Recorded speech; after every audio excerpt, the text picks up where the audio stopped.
Hey now, if you've been ignoring the rahui in place over the Waitākere Ranges, or maybe you didn't even know there was a rahui, take note. Today, Auckland Council's Environmental Committee voted unanimously for more extensive closures from May. They're attempting to stop the spread of Kauri dieback, and tracks in the Unitec Ranges could also be closed to the public. They've actually stopped short of blocking access to all the tracks. There are some tracks which are deemed safe and they'll be unaffected.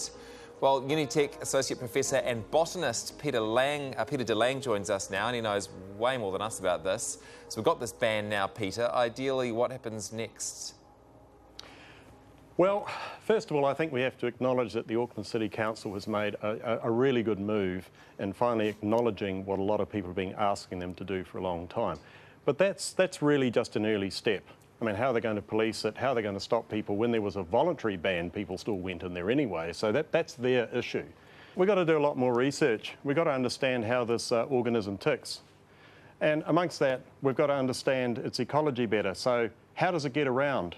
Does it actually have a wind dispersed phase? Because as far as I know, no one's checked that. And can we look better at ways to control it? Why did we need this? Weren't cleaning stations helping? No, they weren't. We knew they weren't. I mean, if you think about it, say you've got infected boots and you go for a wander to a cleaning station, you don't know you have infected boots, but you scrub all that dust off and it's blowing.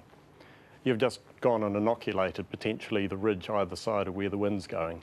My friends and I spend a lot of time in the Waitākere Ranges. It's a very special part of the world for me, but obviously we don't want to spread this. You spend a lot of time in the bush. Where should we be going that's not out west? In Auckland alone, just consider Rangitoto Island, absolutely fantastic place, but quite a few Aucklanders don't go there. We've got lots of coastal forest around here where people can walk. So, you know, at the moment I regard it as an interim measure, but when I was a kid I was upset to discover the huia went extinct. And then as an adult I was even more enraged to discover that the New Zealand government at the time could have done something about it, but they mucked about. I don't want to have to explain to my grandchildren, and Phil Goff said this, why Kauri went extinct. But that's what we're faced with. Peter de Lange, thanks for your time tonight. Really appreciate it. You're welcome.